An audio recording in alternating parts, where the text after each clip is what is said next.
Salut tout le monde, bienvenue à notre webinaire ce matin. Ben oui, on est toujours le matin. On va faire l'après-midi en cette journée très ensoleillée dans le coin de Montréal, du moins, même à Rimouski où est Pierre-Jean. Puis Viviane est en Floride. Fait qu'elle a dit qu'il fait peut-être un petit peu plus froid qu'à Montréal aujourd'hui, ce qui est bizarre, mais apparemment que c'est le cas. Donc, je vais laisser peut-être là, une petite trentaine de secondes encore à tout le monde de se connecter. Euh, bienvenue, bienvenue. On voit les inscriptions monter, donc c'est bon signe. En attendant, pour ceux qui sont là, je vous ferai peut-être déjà un petit sondage brise-glace. Donc, pour savoir, est-ce que vous aviez... ma question, c'est pas sauvegardé. Fait que je voulais vous demander si vous étiez en processus de site web ou pas, de refonte, mais je vais la faire un petit peu plus tard pendant que les participants vont se présenter, puis je pourrais vous lancer le tout. Donc, sans plus tarder, c'est ça officiellement. Bienvenue. Parcours 3 est super heureux de vous inviter aujourd'hui. Merci d'avoir accepté l'invitation, du moins pour le webinaire sur les expériences de trois de nos clients dans les refontes de sites web qui ont eu lieu dans un peu moins que la dernière année. Je laisserai aux participants le soin dans quelques secondes de se présenter eux-mêmes. Mais il y a Jonathan et Viviane qui sont toujours en processus de lancer le site web. C'est pas encore en ligne. Et Pierre-Jean aussi qui l'a déjà mis en ligne. Donc, Pierre-Jean, sans plus tarder, je te laisserai te présenter pour commencer. Super, bonjour tout le monde. Merci pour l'invitation. Mon nom, c'est Pierre-Jean Lajoie-Michaud, euh, pour les intimes PJ. Et je travaille comme directeur marketing chez Nexap depuis le printemps 2023. Et nous, on a lancé un projet de site web en fait à l'été. Et donc, on a fait la sélection de notre partenaire à l'été 2023 et on a fait le lancement là, dernièrement en janvier 2024. Donc, c'est tout frais, tout nouveau. Et au niveau juste de mon expérience rapidement, là, j'ai à peu près 13 ans d'expérience dans le domaine du marketing numérique. Donc, c'est super plaisant d'être ici aujourd'hui de discuter de tout ça. Ben, super. Merci, Pierre-Jean. Jonathan. Oui, bonjour tout le monde. Donc, mon nom est Jonathan Bolduc. Je suis le propriétaire de MultiPSI depuis bientôt 2 ans. C'est une compagnie que j'ai achetée. Et lorsque je suis arrivé, j'avais constaté la présence de MultiPSI en ligne, mais aussi les opportunités d'amélioration. Fait qu'on a fait le saut vers une refonte de site web, je vous dirais, au courant de l'automne passé. Et notre site va être lancé très, très prochainement. Donc, je vais être ravi de vous en dire un petit peu plus sur notre processus, puis comment est-ce qu'on est arrivé aux bonnes conclusions au niveau de nos partenaires. Super. Merci, Jonathan. Viviane. Je suis Viviane Couteau. Bonjour à tout le monde. Je suis directrice communication marketing à l'AQT. C'est une association d'entreprises de technologie du Québec. Et donc, on veille vraiment pour les rayonnements et développement du secteur. On a environ 400 entreprises membres, entre autres Nexap qui est là, et Parcours 3 également. Et on a commencé donc je suis à l'AQT, je commençais, ça fait 8 ans, mais je suis partie pendant 2 ans et après je suis invitée à revenir, donc ça fait 6 ans que je suis là au complet. Et on a commencé notre projet de site web en octobre de l'année passée. On pourrait le faire en 3 mois, mais on a décidé de lancer à la fin avril, mais c'est une décision stratégique, donc on y travaille encore. Super, merci tout le monde. Donc, j'ai pu réparer mon petit sondage.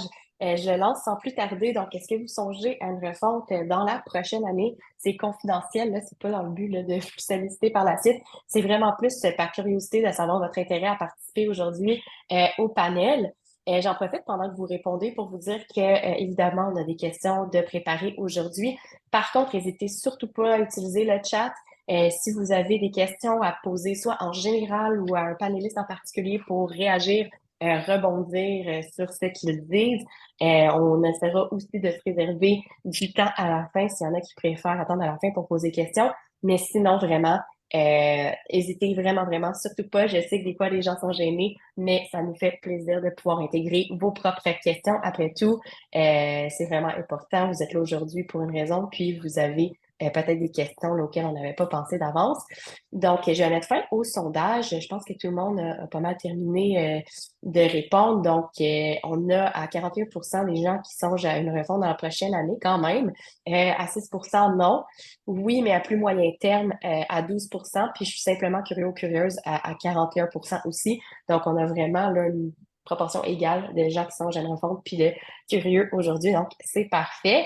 Euh, donc, sans plus tarder, je brise la glace. En fait, la première question qu'on avait pour vous, c'est quels étaient vos principaux défis, soit opérationnels, pardon, de performance ou autres, dans chacune de vos entreprises au moment d'entreprendre la refonte de site web qui a fait que vous avez vraiment entamé le processus.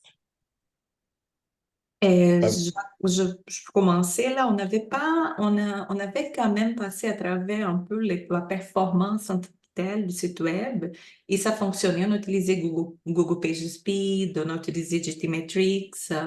La performance était quand même là. Par contre, le site web, ça date de 2017. Donc, c'est sûr que la technologie n'était pas à la pointe là. Donc, c'est un des critères qui nous ont fait d'échanger parce que parfois, quand on avait des intégrations à le faire avec d'autres outils, là, ou même des plugins ajoutés, donc on avait toujours du mal parce que notre technologie n'était pas au moment précis. Et maintenant, il y a beaucoup plus d'outils, des possibilités euh, qu'on n'avait pas en 2017. Donc, on était plutôt pour une mise à jour plus technologique, vraiment. Il y a d'autres choses aussi. Mais notre principal défi, c'est vraiment d'être à jour en technologie. On est l'Association québécoise de technologie. Donc, on a dit, il faut qu'on réfléchisse aussi à toutes les nouveautés, toutes les tendances qui existent. C'est pour ça qu'on a décidé des parties des temps de réforme de notre site. Parfait. Puis vous, c'était en WordPress, hein, si je ne me trompe pas? Oui, c'était en WordPress.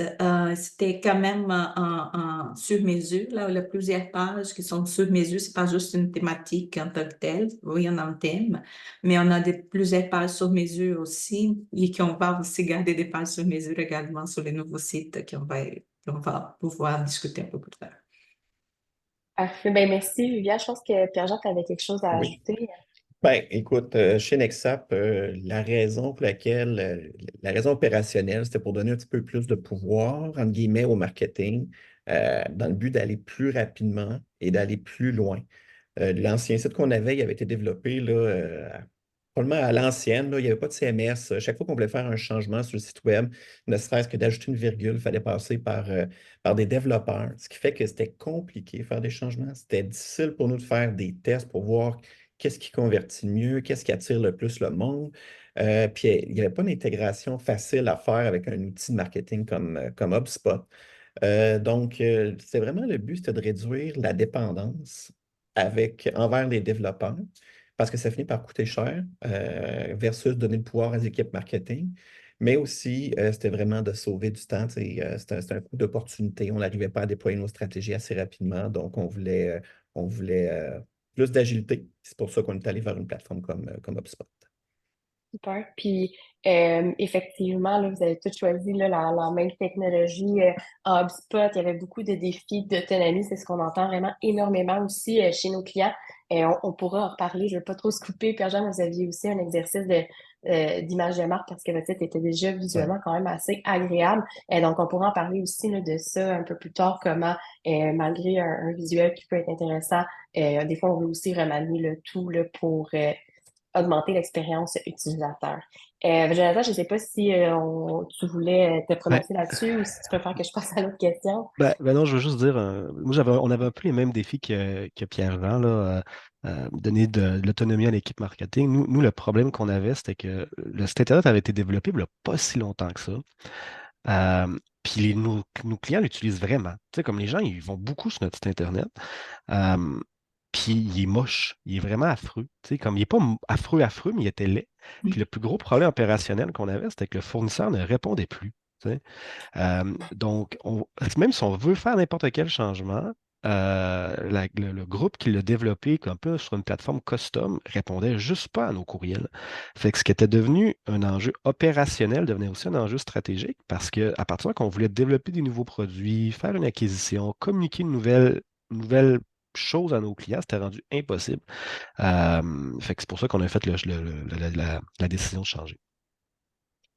C'est vraiment un bon point. C'est quelque chose qu'on entend malheureusement beaucoup, donc ça peut devenir assez rapidement un bloquant, effectivement, quand le fournisseur répond plus. J'enchaînerai avec la prochaine question qui est quand même vraiment en lien. Ça sera peut-être juste de rebondir là, pour vous.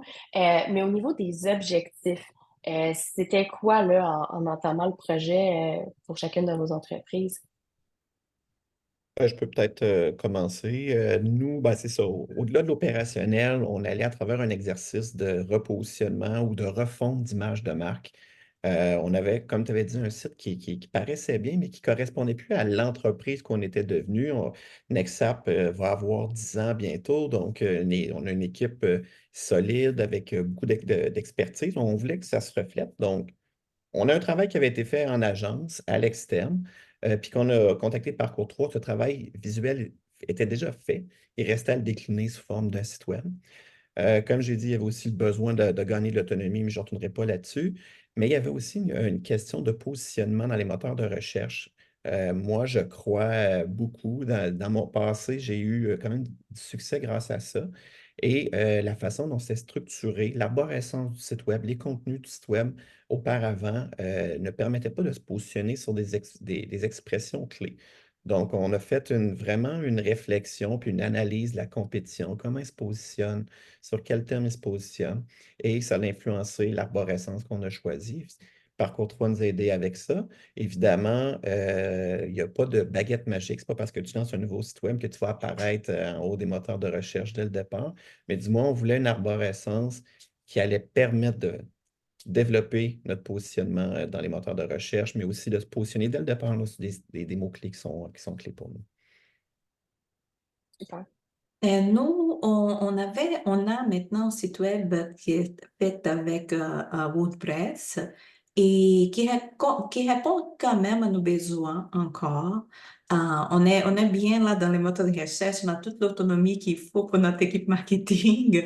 Donc, dans ces contextes-là, on est bien équipé. Par contre, juste pour dire, c'était aussi un site qui était fait par Parcours 3 il y a très, très longtemps.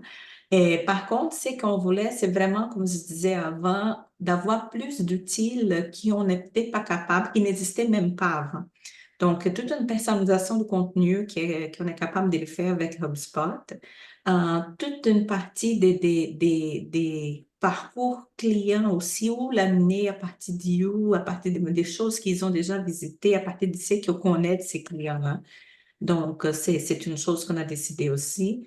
Et on a pensé beaucoup aussi pour que les sites soient plus faciles de naviguer, là, dans la navigation, qu'ils soient user-friendly.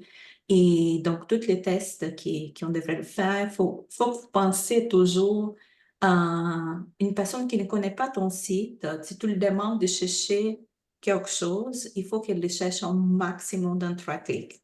Donc, Ouais. ça, c'est une chose qu'on a décidé aussi de revoir pour qu'on puisse, que ça, que ce soit plus facile pour les gens d'aller visiter.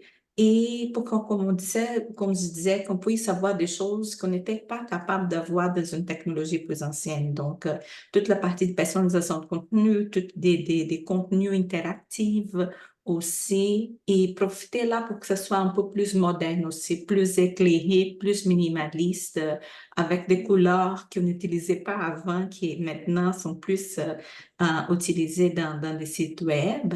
Donc, on a pensé aussi dans un design plus moderne. Et avant, tout était trop statique encore. Et maintenant, on voit qu'il y a plus de mouvements, plus de vidéos, plus de possibilités qui ne laissent pas les sites trop lourds, que c'est quand même une autre vitesse, mais qu'on puisse avoir un peu plus de mouvements et d'interaction entre les visiteurs et les sites web. Et c'est pour ça qu'on a c'est un grand défi, là. C'est ça qu'on veut mettre en place. Super. Puis simplement pour rebondir, pour ceux qui seraient moins à l'aise avec la technologie au niveau de HubSpot, ça permet vraiment une personnalisation qui peut aller soit par la région de l'utilisateur qui visite, ça peut être parce qu'on sait vraiment qu'un utilisateur a été identifié auparavant, on va lui montrer un contenu différent. Fait que c'est quand même des choses qui n'étaient pas nécessairement, tu sais, possible de faire en 2017 comme ça. Donc, effectivement, c'est quand même une technologie qui vous a amené ailleurs, là, je le crois. Puis, Jonathan, je ne veux pas trop te mettre des mots dans la bouche, mais tu as quand même, toi, une particularité au niveau du portail de l'utilisateur, la section des produits, tout ça. Fait que je me demandais si tu pourrais peut-être nous en parler un petit peu, vu que ça te concerne particulièrement, puis peut-être des gens dans l'auditoire qui sont plus du côté, on va dire, manufacturier que technologique. Oui, ben écoute, ça, puis j'en reparlerai peut-être plus en profondeur plus loin, là. Nous, la particularité qu'on a, c'est qu'on est super fort. Dans le fond, nous, on vend des équipements de lavage industriel. OK? C'est une industrie maturité, un peu vieux jeu. Puis l'opportunité qu'on a, c'est qu'on est comme les seuls à faire du bon contenu francophone. Tu sais. Puis, tout le reste, c'est du contenu américain, principalement en anglais.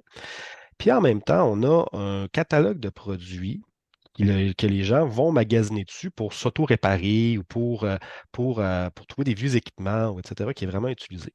Puis le défi qu'on avait, c'est que une grosse portion de nos revenus proviennent de services, de projets, de temps, bref, de choses à valeur ajoutée, mais ce n'était pas reflété sur notre site Internet.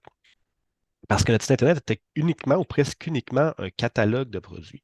Fait que, tu sais, pour répondre à la question plus générale, tu sais, notre objectif, nous, ou mon objectif était de ramener un peu la proportion du site Internet par rapport à chacun de nos segments. Tu sais. Parce qu'avant, c'était 80% de notre site Internet représentait juste 20% de nos revenus. Fait que là, c'est de revoir, tu sais, nos revenus viennent de où? Ben, assurons-nous que que ces éléments-là sont communiqués sur notre site Internet. Puis ça, c'est arrivé lorsqu'on a fait notre processus de réflexion, puis je reviendrai peut-être aux prochaines questions, là, mais on a réalisé que nos besoins étaient pas uniques, mais étaient plus rares qu'on pensait. Puis c'est là que notre processus était super important, mais ça, je vais garder mes choses pour tout à l'heure, Marie-Josée. Ouais. Ben justement, ça fait le pont là. En fait, tu sais, pour les gens, entre autres, qui sont intéressés à une refonte, le processus de sélection d'agence, c'est quand même une grosse étape. Tu sais, là, on parle Mhm. d'une fois que le site web, on l'a envisagé au début, on y a pensé, on a des objectifs, on a des défis à faire, mais là, il faut engager une agence. Donc, comment s'est passé votre processus à ce niveau-là? Je sais que Viviane, on faisait déjà affaire ensemble, mais peut-être surtout, puis si tu veux répondre, il n'y a aucun problème. Mais peut-être plus Pierre-Jean, Jonathan, comment ça s'est passé de votre côté? Ben, je vais y aller. En fait, moi, de mon côté, écoute, ce que je dirais, c'est que trop souvent, là, on demande à aller voir des firmes, on leur demande de nous faire un pitch, puis après ça, on va sélectionner tout ça. Moi, j'ai pris ça un petit peu différemment, puis je ne suis pas le seul qui fait ça comme ça, mais j'ai vraiment fait une évaluation de c'est quoi mes objectifs, c'est quoi mes besoins, mais aussi c'est quoi les opportunités que j'ai devant moi si je considère le site actuel versus où on pourrait être avec une refonte. Euh, on peut le faire tout seul, sinon il y a il y a des entreprises qui peuvent nous accompagner là-dedans. J'imagine Parcours 3, vous faites ce genre d'accompagnement-là. Puis une fois que j'ai clarifié c'est quoi que je voulais atteindre, j'ai, j'ai booké des meetings avec trois firmes différentes. Puis je leur ai présenté vers où je voulais m'en aller, juste pour qu'ils comprennent vraiment mes besoins. Puis après ça, eux, ils m'ont fait un pitch sur comment ils pourraient m'aider à atteindre ces objectifs-là, comment ils pourraient m'aider à saisir l'opportunité qui était devant moi, mais aussi des fois à m'ouvrir les yeux peut-être sur des opportunités, des besoins ou pas des besoins, des objectifs que je n'aurais pas pensé. Donc, quand tu vois un fournisseur potentiel te présenter vraiment quelque chose de custom, qui est concret, qui t'aide à réaliser tes objectifs, ben, c'est là que tu peux faire la différence entre bon, les bons partenaires pour toi et ceux qui fitteraient un peu moins bien. Donc, j'ai eu mes présentations, puis pour être le plus objectif possible, j'ai bâti une grille, évidemment, qui était en fonction de mes besoins, qui scorait le mieux sur différents éléments. Pour moi, il y avait une partie rédaction de contenu à faire, donc qui pouvait mieux me supporter à ce niveau-là, le niveau SEO, qui pouvait mieux supporter à ce niveau-là, mais aussi c'est quoi le fit entreprise, fit client-fournisseur, parce que une refonte de site web, c'est quand même exigeant, c'est beaucoup de travail. Puis, c'est pas juste une relation d'affaires, il y a un côté humain, puis il faut que tu aies le fit, puis tu aies la confiance, puis la bonne communication avec les gens que tu choisis. Donc, pour moi, c'est un gros critère qui pesait dans la balance aussi. Donc, ouais, voilà, c'est à travers cette liste-là, cette grille d'évaluation-là qu'on a pu faire un choix éclairé, là. Ouais. Oui, puis effectivement, je vais te laisser, Jonathan, mais ça me fait penser que vous deux, et Jonathan et Pierre-Jean, vous avez eu un processus qui est un petit peu moins standard, mais qui se ressemble beaucoup. Donc, Jonathan, je vais être curieux aussi de t'entendre là-dessus. Ouais, ben nous, on a fait un peu la même chose que Pierre-Jean. En fond, on est arrivé avec le besoin général là, de changer notre site Internet avec une petite idée de qu'est-ce qu'on veut faire. Nous, ce qui nous a beaucoup aidé, c'est qu'on est allé voir des inspirations de site Internet. Donc, des choses qui nous inspiraient, puis que vers où on voulait s'aller. Fait que ça, je pense que cette recherche-là nous a beaucoup aidé tout au long du processus. Par la suite, on a communiqué ou j'ai communiqué avec des différentes agences là, ou différentes personnes que je connaissais ou que je connaissais moins ou qui étaient recommandées pour arriver à la conclusion que pas tout le monde, là, mais généralement, le monde sont assez fins dans cette industrie-là. Tu sais, comme généralement, le monde sont agréables, puis sont quand même compétents, puis tu sais, toutes les plateformes sont bonnes. Puis tu sais, à chaque fois qu'on parlait à quelqu'un, c'était toujours plus excitant, mais d'un autre côté, ça détruisait un peu ce que l'autre avant disait. Tu sais. Fait qu'il y en a que c'est des pros HubSpot, d'autres, c'est des pros Shopify, il y en a que ça va être des pros WordPress, des pros custom. Fait que plus on parlait à du monde, plus on était mêlés. Euh, pour faire un peu ce que Pierre-Jean a fait aussi, c'est dans le fond, nous, on s'est monté un brief. On a pris les questions. Là. Je sais que Parcourtois avait un excellent questionnaire, d'autres aussi avaient des questionnaires. On a tout agrégé ça dans un document. Puis on s'est monté un brief qui contenait, dans le fond, nos exemples, dans le fond, le contexte, nos exemples d'inspiration de site Internet, les réponses aux questions les plus populaires ou qu'on jugeait pertinentes des agences puis surtout nos critères de qualification, nos critères de décision qu'on leur a communiqués pour qu'ils sachent sur quoi se baser.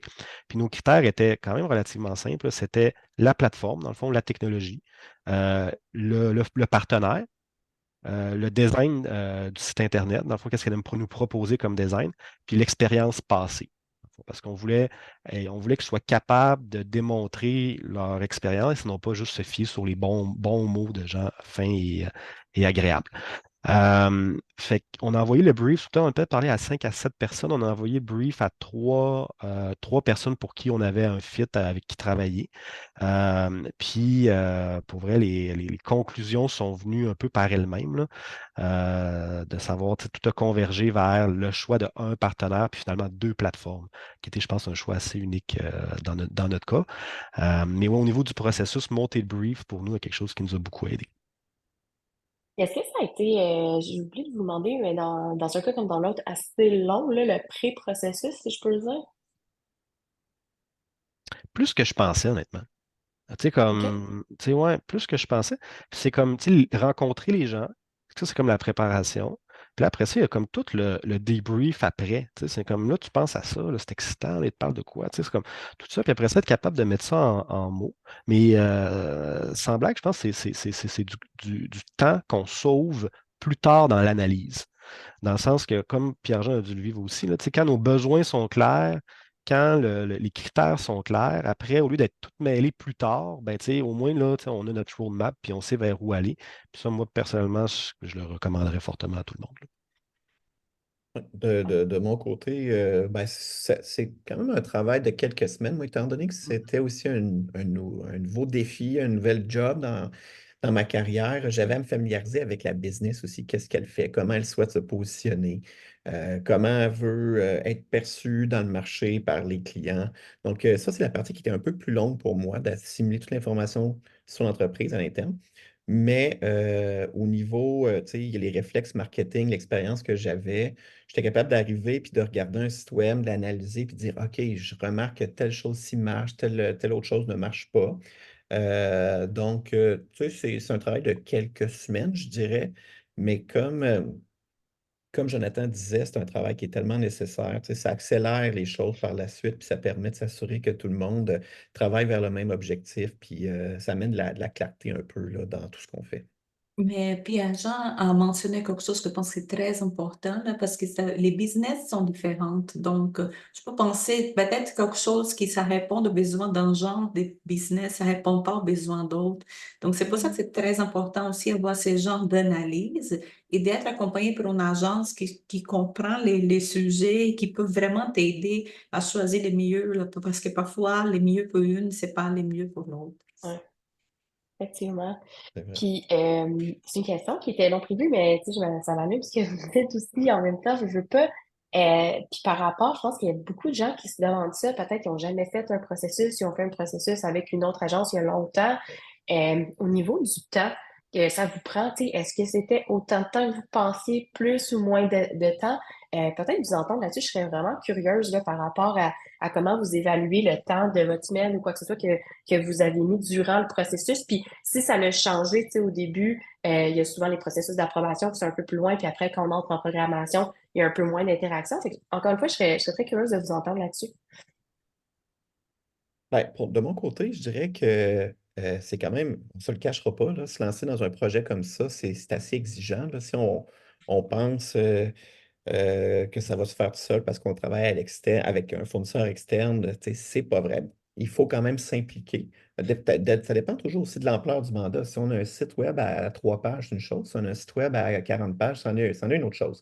De mon côté, la partie qui a été le plus exigeante, c'est la rédaction de contenu.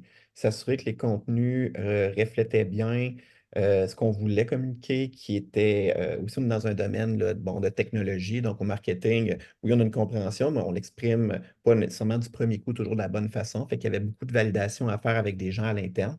Par contre, je dois admettre que avec le travail de Parcours 3 puis la technologie choisie en HubSpot, j'ai trouvé que la partie développement allait rondement.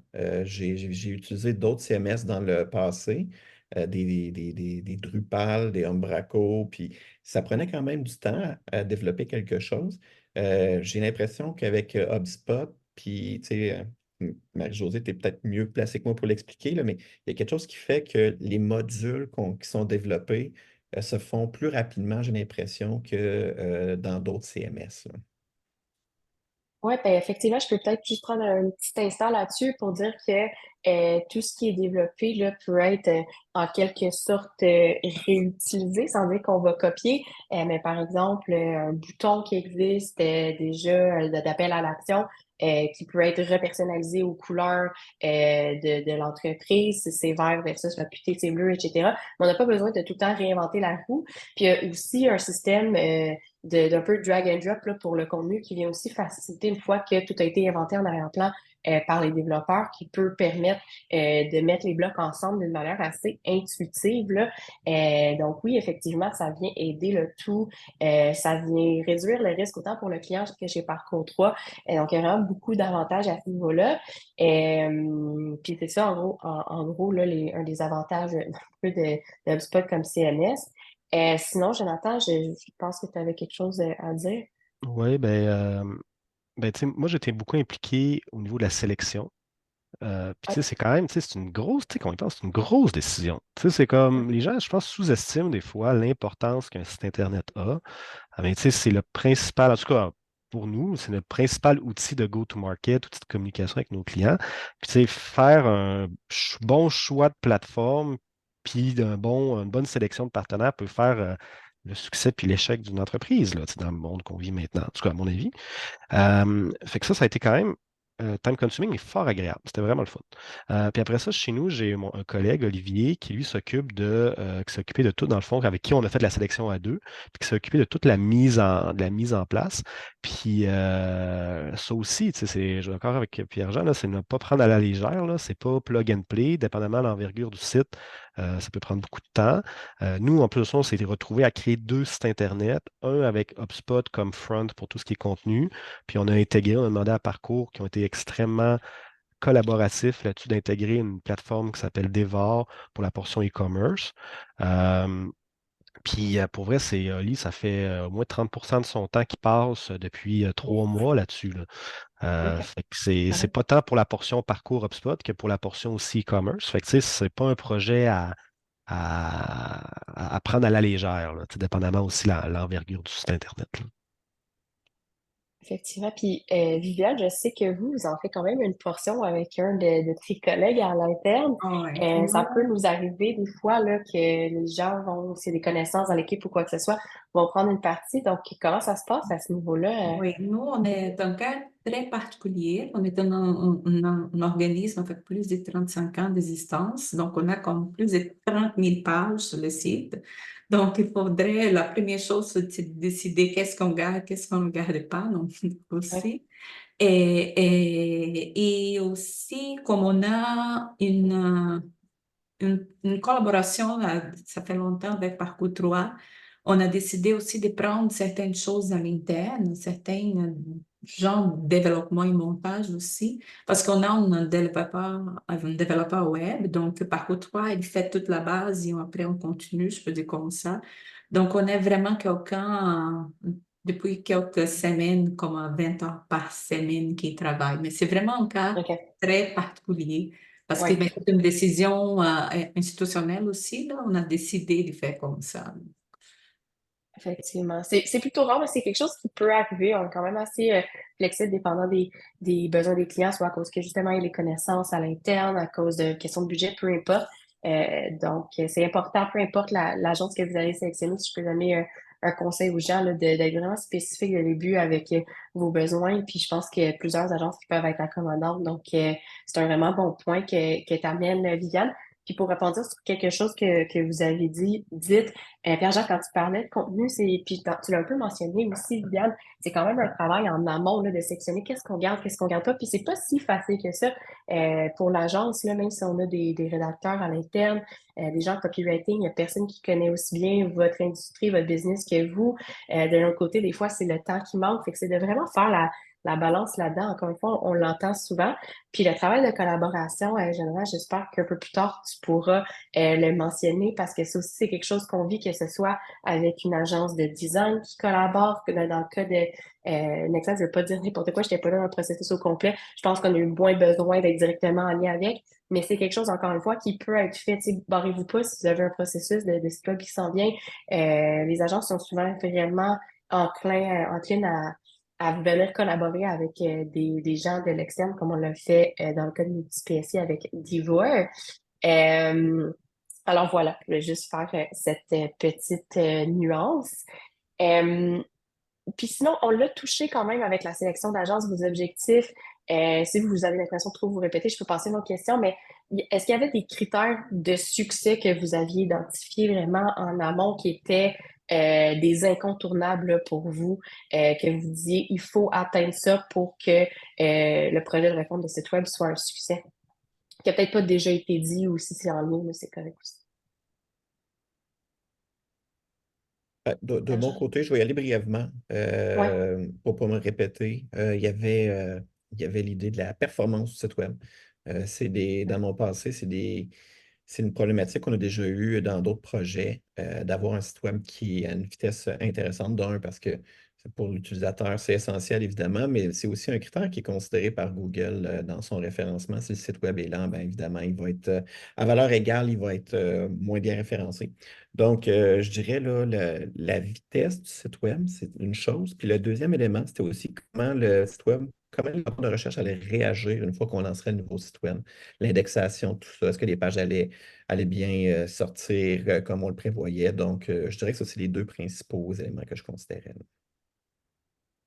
Et moi, personnellement, j'ai déjà mentionné, mais en plus, c'est sûr que la performance, vitesse, tout ça, toute la indexation, en référencement, c'est condition sine qua non, là, il faut qu'on l'aille. Et en plus que ça, c'est vraiment la personnalisation de contenu. Donc, de pouvoir vraiment présenter le contenu adéquat pour chaque type de client. Puis nous, c'était plus être capable de recueillir des données sur nos utilisateurs de façon structurée. Parce que c'est pas un site web excessivement populaire, mais que pour certaines personnes, ils y retournent souvent. Fait que t'es capable d'avoir cette data-là accessible pour nous, c'est de l'or en barre. Fait que c'est important. effectivement, c'est la mesurabilité de tout ça. On ne peut pas vraiment passer à côté. Je pense que c'est important pour chacun de vous. Puis la performance, pour ceux qui ne savent pas, parfois on a des clients qui viennent nous voir, ne serait-ce que pour ça, ils ont fait un site web dans un moment qu'ils ne connaissaient pas encore par contre toi, puis ils viennent nous voir pour vraiment qu'on fasse des ajustements à la performance. Fait que c'est vraiment quelque chose de plus en plus qu'on entend, qu'on n'entendait pas nécessairement il y a 2 ans, pas que c'est important, mais c'est vraiment dans, dans l'air du temps, si je peux le dire comme ça. Et puis aussi, ça va retoucher un aspect qu'on a parlé par rapport au temps que ça prend dans chacune de vos équipes ou pour vous-même de faire le site web. Mais par rapport à la collaboration, soit interne ou externe, tu as parlé de Diva, Jonathan, mais à l'interne, je serais curieuse de savoir, est-ce que vous avez aussi beaucoup de rencontres à l'interne pour valider des maquettes? Est-ce que vous travaillez avec d'autres gens, la gestion de contenu? Comment ça s'est passé, ça, durant le processus? Donc, non seulement avec l'agence, mais peut-être pour ceux que ça s'applique, là, au niveau interne. Et nous, comme on a des départements différents, il y en a des sessions spécifiques dans le site web pour ces départements-là. Et ce qu'on fait, c'est qu'on commence le tout avec l'agence et l'équipe marketing. Et après OK? ça, on va dans chaque département pour aussi écouter ces suggestions, ces commentaires et écouter leurs besoins aussi pour qu'on puisse répondre vraiment aux besoins de chaque département. Et c'est eux qui connaissent plus encore leurs services, leurs sujets ou leurs offres pour pouvoir nous dire qu'est-ce qui ne manque pas, qu'est-ce qu'il faut vraiment l'avoir, en quel emplacement et tout ça.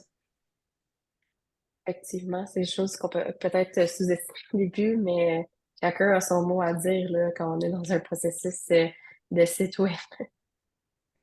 Est-ce que Jonathan ou Ouais, Pierre-Jean, là-dessus, tu sais, nous, le processus, c'était assez simple, là. C'était moi puis mon collègue Oli qui connaît excessivement bien notre compagnie.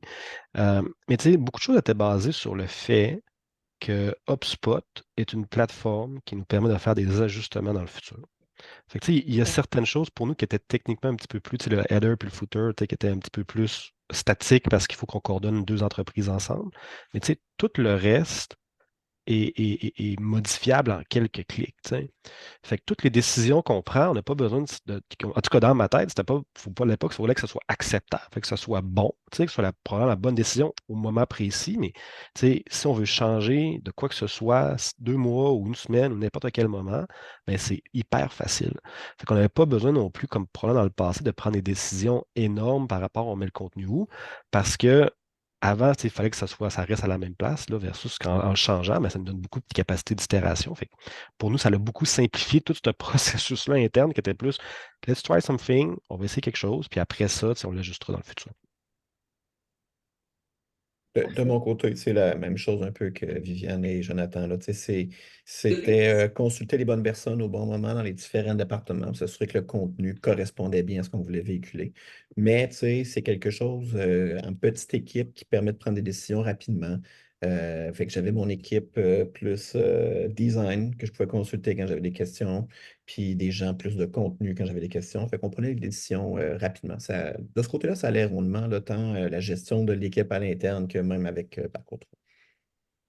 Oui, parce que dans le cas des entreprises technologiques, vous avez déjà parfois l'expertise à l'interne, mais vous décidez de le faire à l'externe à cause de, bon, pour plusieurs raisons qu'on a nommées auparavant. Donc, c'est sûr que ça peut un peu influencer ou rendre ça différent de quelqu'un comme Jonathan. Mais ça m'amène à vous demander, il y en a pour qui c'était un premier processus, un deuxième processus, ou que vous en avez fait plusieurs. Jonathan, un background où est-ce qu'il était avant dans une compagnie avant d'acheter une petite PSI. Donc, est-ce que malgré tout, vous avez eu des surprises, des découvertes, des éléments inattendus pendant le projet avec lesquels vous avez dû gérer, composer? Je laisse réfléchir. Non, Honnête- Viviane, je vois non. OK, Jonathan. ouais, ben nous, notre data était un mess. Comme, OK. comme cette notion-là le contenu était bon. Tu sais, je reviens à notre ancien fournisseur, là, que j'espère qu'il n'est pas sur la ligne, là, mais tu sais, quand t'es poche, là, tu sais. Fait que, tu sais, quand tu réponds pas, ben, ça donne qu'aussi tout le reste en arrière n'est pas bon. Ben, tu sais, toute la façon qu'il avait structuré, tout le contenu, c'était dur d'avoir les informations. On ne fait pas juste comme exporter facilement puis réimporter. Il a fallu qu'on repart beaucoup de choses from scratch. Même chose pour notre catalogue de produits. Il y a eu beaucoup de temps à faire. Fait que ça, tu sais, la bonne nouvelle, c'est que le projet allait tellement bien avec Parcours puis Devoir, c'est tellement bien structuré que ça, cet imprévu-là est arrivé. Puis on a fait comme, ah, OK, cool, tu sais, on a la capacité de le prendre. Mais tu sais, pour nous, ça a été vraiment une surprise ouais, importante, je dirais. De mon côté, écoute, j'ai dû participer de près ou de loin, au moins, je sais pas, une dizaine, c'est pas plus, de sites web. Fait que j'ai pas eu de grandes surprises. Là où j'ai eu peut-être plus de nouveautés de surprises, c'est que j'avais jamais travaillé avec HubSpot auparavant. Puis c'est là que j'ai découvert, sans avoir encore touché à tout, j'ai découvert un outil marketing absolument extrêmement puissant qui nous permet, entre autres, de faire de la personnalisation. Jonathan en a parlé de ramasser des données, recueillir des données sur nos visiteurs, ça vaut de l'or. L'intégration avec le CRM est d'une simplicité. Si tu bâtis un formulaire, tu vas envoyer l'information dans le CRM, c'est simple, tu n'as pas besoin de passer par des développeurs comme d'autres CRM style Salesforce. Tout le volet automatisation, c'est extrêmement puissant. Donc, j'ai découvert un outil marketing extrêmement intéressant, prometteur pour l'avenir, qui sera géré pratiquement entièrement par l'équipe marketing. Fait que pour moi, ça a été ma belle découverte. Puis dans votre cas, c'était quoi le CRM que vous utilisez? Chez Nexap, ça fait pas tout à fait un an que je suis là, il était déjà sur le CRM HubSpot. Mais dans mon passé, j'ai utilisé plus Microsoft Dynamics puis Salesforce. Ah, juste pour dire aux gens que si jamais c'est votre cas, vous avez un nom CRM qui n'est pas HubSpot, il n'y a pas de problème. HubSpot peut quand même se connecter à différents systèmes, puis par des API, c'est pas d'une complexité sans fin, fait que c'est peut-être une précision à Oui. apporter. Nous, spécifiquement, on change pour HubSpot aussi, mais on ne change pas notre CRM.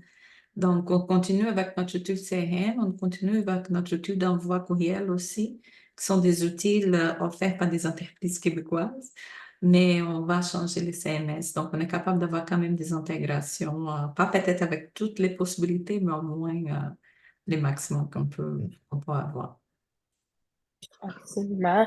J'en appelle aux participants si vous avez des questions, n'hésitez pas, vous êtes un peu gênés ou peut-être vous êtes inspiré par celle qu'on avait préparée pour vous, mais vraiment, là, n'hésitez surtout pas, on est à presque 15 minutes de la fin. Donc, je vais vraiment vous laisser l'espace si vous avez des questions, je le rappelle. Euh, Au niveau c'est plus général, encore une fois, on l'a probablement touché un peu, mais quel conseil est-ce que vous donneriez à la lumière de votre refonte de site web tu sais, concrètement là, à une entreprise qui songe à se lancer en refonte? De mon côté, je dirais, là, impliquez-vous. Le succès de votre... tu sais, c'est quand même beaucoup de sous, c'est des investissements importants. Souvent, c'est le cœur de la stratégie de marketing numérique, le site web. Donc, impliquez-vous au maximum parce que le succès, le retour sur votre investissement va être proportionnel aux efforts que vous y avez mis. Ça, c'est mon premier truc. Deuxième chose, c'est vraiment de connaître clairement vos objectifs. On ne fait pas un site web juste pour faire un site web. Il y a des fois le positionnement de la marque, il y a le référencement web, il y a la génération de leads. Identifiez-le clairement pour vous assurer que vous atteignez vos objectifs. Puis en lien avec tout ça, mettez-vous les gates pour le mesurer en cours de projet ou même après une fois le site web lancé. Mettez-vous les KPI, les mesures pour vous assurer que vous atteignez bien vos objectifs parce que plus vous allez les fixer, les réparer rapidement ou faire les ajustements rapidement, plus votre retour sur investissement va être important et rapide. Fait que je dirais, c'est les principaux trucs. Puis, ne pas oublier de mobiliser les gens qui participent autour de ça. De bien leur expliquer pourquoi on le fait, puis c'est quoi leur rôle dans tout ça, l'importance qu'ils vont amener. Comme ça permet de s'assurer que tout le monde rame dans la même direction, mais aussi que tout le monde s'implique au même niveau parce que ça prend un maillon plus faible dans l'équipe pour ralentir vraiment un projet de ce type-là. Excellent conseil, Jean. Sinon, Jonathan, Viviane, aviez-vous quelque chose à ajouter pour enchérir là-dessus? Ouais, moi, je rajouterais que, tu sais, nous, dans notre processus, à l'époque, on avait rencontré, dans les gens qu'on a rencontrés, il y avait une personne qui était très agréable, mais on préférait Parcours, tu sais, de loin par rapport à HubSpot, mais il nous avait présenté une plateforme qui était à nos yeux extraordinaire par rapport à nos besoins. Qui fitait, pas parfaite, mais ça fitait vraiment notre besoin. Oui. Puis, ça aurait été, c'est un peu plate pour l'autre, là, mais on a pris la décision d'affaire de prendre sa plateforme que lui nous avait proposée, qui était d'intégrer, puis de demander à Parcours de le faire, dans le fond, de l'intégrer de leur côté. Puis ça, je pense que ça a été pour moi la meilleure décision parce qu'au-delà de l'aspect interpersonnel qui est poche, là, tu sais, euh, qu'au-delà de tout ça, tu sais, c'est un site web c'est un site web, c'est plus qu'un site web, c'est un portail client, c'est une plateforme de communication, comme Pierre-Jean le dit, c'est au cœur de la stratégie marketing. Fait que, tu sais, à la fin, il faut revenir à une décision d'affaires de pas forcément utiliser nos amis, pas forcément utiliser les gens avec le plus d'affinité, pas forcément utiliser, tu sais, des fois, oui, c'est plate de devoir faire des mix qui peuvent être moins pertinents pour quelqu'un d'autre, mais tu sais, pour nous, c'était vraiment d'arriver à la conclusion de c'est quoi le meilleur mix technologie, partenaire, design, expérience qu'on peut faire, puis vraiment focuser là-dessus. Parce que sinon, ben, tu sais, on fait les choses à moitié ou on prend des décisions pour pas blesser des égos. Mais ce bout-là, vraiment prendre la bonne décision en partant, là, pour moi, a été critique. Parce que sinon, je peux rapidement voir pourquoi est-ce que comment ça peut dégénérer finalement. Mais moi, je pense qu'il y a d'autres choses. C'est comme aussi demander des références aussi, là. Ouais. Demander aux gens, demander à l'agence de vous donner des références des clients, prendre le temps d'appeler, parce que parfois, on a vu les résultats, là. Oh, c'est bon, on a vu les résultats du travail, mais on n'a pas passé à travers tous les processus qui étaient pénibles. Donc, parfois, ça existe aussi. Donc, il y a toute cette question-là des relations interpersonnelles qu'on a déjà mentionnées. Et c'est très important que ça se soit plaisant parce que c'est beaucoup de travail aussi. Donc, on ne veut pas avoir de chicanes et tout ça. Donc, demander des références parce que juste, c'est pas juste les résultats du travail, mais c'est tout aussi pour bien passer le processus.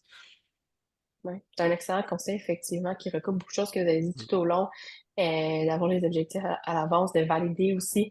Il y a beaucoup de gens qui peuvent être des bons parleurs, comme on dit, mais c'est important de savoir s'il y a eu livraison sur ce qui est mentionné au final. C'est super bon conseil. On a deux questions de nos spectateurs, de notre audience. Donc, je suis super contente, je vais les prioriser. Euh, c'est une question, je vais vous la poser en fait en deux volets. Je pourrais répondre en général, mais je vais vous la poser pour que vous puissiez répondre dans votre expérience. Vous avez chacune une expérience un petit peu particulière, mais c'est quoi environ l'échéancier entre le début du projet, une fois qu'on a choisi la plateforme, et la mise en ligne du produit final? Là, il y a comme un choix de réponse, 6 mois, 1 an. Donc, avant de m'avancer, je vais vous laisser chacun répondre. Jonathan, il y avait une plateforme externe. On a dit, Viviane, tu as quand même quelqu'un qui travaille à l'interne. Toi, Pierre-Jean, tu étais plutôt nouveau dans l'entreprise. Il y avait une agence aussi qui travaillait sur les designs, le repositionnement.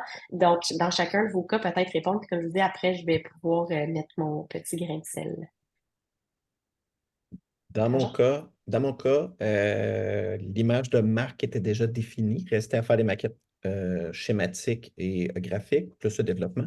Ça s'est passé en 4 et 5 mois, ce que je considère un très bon rythme parce que j'ai vécu des projets qui pouvaient prendre 1 an et demi là, dans certains cas. C'est ça. Dans notre cas, c'est un projet de Excusez, Gab. 6 mois, mais c'était, comme je dis, c'était une décision. Là, on pourrait le faire un peu plus vite. Mais comme on travaille aussi, on a décidé de prendre certaines tâches à l'interne. On ne pouvait pas avoir une personne à 100% juste pour ça. Donc, on a un projet en 6 mois. De notre côté, je pense que c'est environ 4 mois. Mais ça aurait pu être plus rapide. C'est juste comme je disais, nous, on fait comme 2 sites Internet en un. Là, fait que ça demande comme 2 fois plus de travail. Fait que ça a pris au total 4 mois. Euh, En ayant quelqu'un qui fait ça 30% de son temps. Super. Puis du côté parcours, je voudrais que, tu sais, dépendant du nombre de pages, je sais pas, la personne qui pose la question, si c'est un site web assez massif avec des centaines de blog posts, par exemple, ou si c'est un site un petit peu plus petit, mais souvent, dans un 6 à 8 semaines, on va être quand même capable de livrer, nous, de notre côté, du côté tant de notre équipe. Souvent, par contre, ce qui va allonger un petit peu le délai, c'est les approbations, c'est les retours. Si vous avez quelqu'un à l'interne qui peut justement mettre 30% de son temps ou 15% de son temps, on va venir s'ajuster. Par contre, des projets d'1 an, c'est très, très rare. C'est pas quelque chose qu'on va privilégier parce que souvent, le momentum va s'essouffler, puis c'est pas ce qu'on veut. Fait que ce qu'on vit là, dans nos participants webinaires, un 4 mois qui peut aller jusqu'à 6 mois dépendant, c'est pas mal ce qu'on veut voir pour un projet d'envergure, je dirais, moyenne à grande. Mais si jamais vous avez des besoins spécifiques, encore une fois, on est vraiment ouvert, en tout cas de notre côté, à s'adapter. Question pour Pierre-Jean en particulier. On a Yves qui nous demande comment HubSpot se compare à Marketing Cloud de Salesforce. Je ne sais pas si tu as l'information pour répondre à Ouais, ça. j'ai pas utilisé Marketing Cloud. On avait Salesforce, mais j'ai pas utilisé Marketing Cloud. Par contre, moi, ce que j'ai vécu avec Salesforce, c'était que tout, tout, tout ce qu'on voulait faire sur le plan marketing, sur le site web, bâtir un formulaire, connecter de l'information, ça impliquait toujours des devs. Je ne sais pas si puis c'est dans une autre entreprise, c'était pas chez Nexa. Ça impliquait toujours du temps de développement, des gens techniques, qui n'était pas toujours leur priorité. Puis ça faisait en sorte qu'on n'avançait pas rapidement. Avec HubSpot, j'ai trouvé une facilité de collecter des leads, de l'information sur les gens qui viennent sur notre site web, qui s'engagent dans nos call to action, de les catégoriser, les segmenter selon l'information qu'on collecte. Puis après ça, de bâtir des automatisations de façon, encore une fois, très simple, vraiment du drag and drop, puis mettre nos conditions. Puis, tu sais, c'est. Malheureusement, Marketing Cloud, je ne peux pas en parler beaucoup, mais je peux dire que HubSpot, c'est vraiment d'une simplicité. Puis il y a beaucoup de ressources en ligne. Quand on a une question, on la Google, puis on tombe sur des forums où tout est expliqué. Donc, et en plus, il y a un super centre de formation. Je ne sais pas trop comment ils l'appellent, là, Information HubSpot Center. Academy. Academy. HubSpot Academy, tu sais, qui est merveilleux aussi. En tout cas, pour ce que moi j'ai eu à faire, là, on trouve l'information assez rapidement, là. Super, mais merci pour vos mots pour HubSpot. C'est sûr que c'est une technologie à laquelle on croit énormément chez Parcours. Donc, je suis contente que vous, ça a vraiment fait une différence dans vos entreprises respectives. D'ailleurs, on a une autre question de Yannick qui va dans ce sens-là. Il dit, bonjour, je connais pas la plateforme HubSpot. Nous utilisons le ERP Odoo qui permet aussi de faire son site web, d'intégrer l'e-commerce, l'automatisation, le marketing et le CRM. Quels sont les avantages d'utiliser HubSpot versus une autre plateforme? Je pourrais en parler vraiment pendant des heures. Nous, chez Parcours, on a quand même beaucoup de ressources. On a même fait certains blog posts de comparaison entre certains systèmes versus HubSpot. Je me souviens plus à brûle pour point si on l'a fait pour Odoo, mais Yannick, vu que j'ai votre contact par rapport à l'inscription du webinaire, je suggère de faire peut-être juste une petite recherche, d'envoyer des ressources super spécifiques pour répondre à cette question-là à part. Je pourrais pas comparer avec Odoo, malheureusement, je ne le connais pas assez, mais c'est sûr que HubSpot a une de ses grandes forces, qui semble quand même être une force de Odoo, là, vu que ça fait autant le site web que plusieurs autres fonctions. C'est vraiment d'avoir tout à la même place, comment les systèmes peuvent se communiquer ensemble, la facilité d'utilisation autant pour l'équipe marketing, quand on l'utilise comme CRM du côté, comme CMS, pardon, du côté du site web qui donne une autonomie que souvent nos clients n'ont pas. Puis, tu sais, quand je dis que tout est à la même place, on a même des clients qui abandonnent des Google Analytics, des GA4 de ce monde pour mettre leur rapport directement dans HubSpot. Donc, on n'est pas obligé de sortir de plateforme en plateforme. Il n'y a pas des millions de plugins partout. Tout se trouve vraiment dans la même plateforme. On parle de personnalisation aussi, là, comme l'a mentionné Viviane. Donc, encore une fois, je ne veux pas faire l'éloge de HubSpot aujourd'hui, mais assurément, là, je vais faire un suivi, Yannick, pour envoyer de la documentation là-dessus. Oui, je ne connais pas Odoo non plus, là, mais je sais que dans HubSpot, là, comme tu as mentionné, toute la partie d'analytique qui est concentrée dans une seule plateforme. Et il y a plusieurs d'autres choses, là, toutes les lignes OTM, les calendriers, les bookings des rendez-vous, toutes les publicités sur les réseaux sociaux, tout ça c'est connecté sur une seule plateforme également. Et comme Pierre-Jean aussi mentionné, c'est vraiment user-friendly. Donc, ça, c'est les drag and drop et tout ça. C'est tout beaucoup plus facile, beaucoup plus. On n'a pas. Dès que tu commences à comprendre les choses, c'est facile à le monter, à les préparer, à faire des productions rapidement. Puis, si je peux me permettre, là, c'est très, très bon point, Viviane. Ce que je peux me permettre aussi en lien avec les recommandations qu'on faisait tantôt, Euh, regardez qui peut vous supporter avec Odoo versus HubSpot. Moi, c'était un élément. Je ne connaissais pas Parcours 3. Puis avant même d'avoir choisi Parcours 3, j'ai regardé c'est qui les agences au Québec qui font du HubSpot. Ben, peut-être que ça serait bon de regarder c'est qui les agences au Québec qui font du Odoo parce qu'on n'est jamais à l'abri que maintenant un fournisseur peut nous abandonner. Ben, ça a été le cas, Jonathan. Je ne pense pas que Parcours 3 va faire ça, évidemment. Mais on n'est jamais à l'abri de ça, que Mané, ça marche moins bien qu'un fournisseur, que le fournisseur ferme, peu importe. Mais c'est le fun de pouvoir se retourner rapidement, d'avoir quelqu'un qui supporte la technologie. Je ne sais pas si c'est le cas avec Odoo, je pense que c'est une plateforme européenne de mémoire. Mais voilà, juste un petit conseil, là, ça vaut la peine de regarder ça. Ouais, si tu as Ouais, ton fournisseur proche de toi, c'est beaucoup plus facile, certainement, de travailler. Absolument. excellent conseil. Euh, j'ai une nouvelle question qui vient de rentrer de France. Est-il possible de créer une base de données complète comparée à Salesforce? C'est large comme question, là, mais oui, en fait, je ne sais pas si France, vous utilisez dans l'entreprise déjà Salesforce ou si vous considérez souvent Salesforce, nous, ce qu'on va voir à l'interne, c'est que c'est des plus grandes entreprises de grande envergure qui ont utilisé ça. Je donne un exemple, j'ai déjà travaillé dans une autre vie chez Page Jaune. On utilisait Salesforce, on était une armée de vendeurs. Donc, non seulement c'est très robuste Salesforce, mais au niveau du, tu sais, du prix par siège ou comment ça fonctionne, ça peut influencer aussi le tout dans le choix. Mais il reste que oui, pour une PME qui est la plupart des entreprises avec qui on fait affaire, je dirais que HubSpot tire souvent avantageusement là, son épingle du jeu. France, je note pour envoyer de la documentation aussi en lien avec HubSpot, mais aussi la comparaison entre Salesforce et HubSpot. Il y a aussi plusieurs hubs, je ne veux pas trop rentrer là-dedans, mais on a l'équivalent du marketing, comme peut le faire MailChimp, on a l'équivalent du CRM, qui est plus comme Salesforce, à proprement parler, comme les gens l'utilisent souvent, puis au niveau du CMS, qui se compare comme un WordPress de ce monde. Donc, ils ont vraiment plusieurs éléments dans leur écosystème qui peuvent venir pallier ou répondre là, à des besoins d'entreprise. On tire à la fin, je sais pas, j'aimerais donner peut-être l'opportunité à des dernières questions là, qui viendraient de l'audience, si jamais vous en avez. En attendant, si jamais j'en vois pas rentrer, je voudrais vraiment remercier les panélistes pour aujourd'hui, leur temps, leur écoute. C'est vraiment agréable de travailler avec vous. Vous êtes des clients en or. Encore une fois, super, super apprécié votre temps aujourd'hui. J'espère que pour les participants aussi, vous aviez apprécié, que ça a pu vous donner des trucs concrets si vous songez à une refonte ou éventuellement, si vous étiez juste curieux, que ça a été un bon moment à passer avec nous aujourd'hui. Je pense pas qu'il y a d'autres questions qui vont rentrer. Il demeure que, premièrement, on va vous envoyer aujourd'hui l'enregistrement même si vous avez assisté, si vous avez des gens, des collègues qui ne pouvaient pas assister, qui se sont inscrits, pardon, ils vont aussi recevoir l'enregistrement.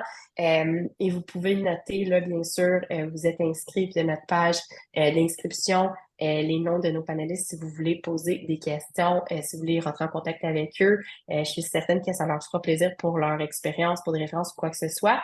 Et dernière question qui vient de rentrer, peut-être mieux évaluer le retour sur investissement de nos jours, par exemple avec HubSpot, car je sais que c'est beaucoup d'investissements, un tel projet de refonte ou création d'un nouveau site web. Oh, peut-on, OK, au lieu de peut-être, peut-on mieux évaluer le retour sur investissement de nos jours, par exemple avec HubSpot? Je vous laisserai les panélistes si vous avez une piste là-dessus.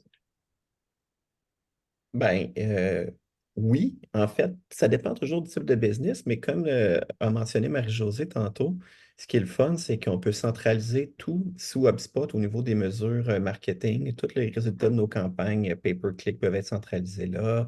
Même chose pour les campagnes typiquement HubSpot qu'on fait, tout est centralisé là. Fait que c'est une source de données, un seul endroit où elle peut aller puiser les données pour mesurer le retour sur investissement. Donc, à ce niveau-là, je dirais oui, ça l'aide.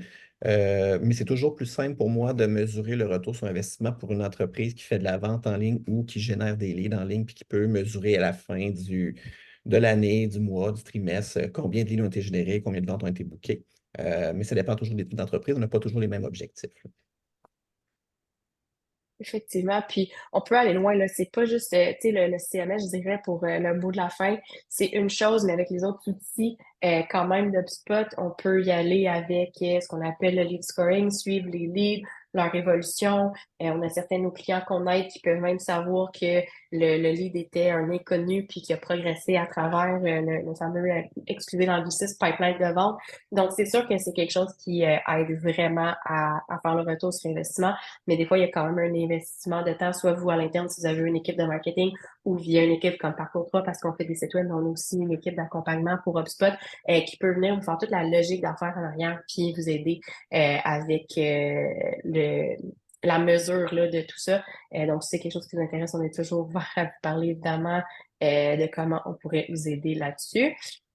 Donc, merci tout le monde. C'est tout le temps qu'on avait. Je suis encore une fois très enchantée, honorée d'avoir passé 1 heure avec vous aujourd'hui, puis en espérant vous voir dans notre prochain webinaire. Bye tout le monde! Merci Bye, tout le merci, au monde. plaisir. Merci, Merci, au merci. revoir.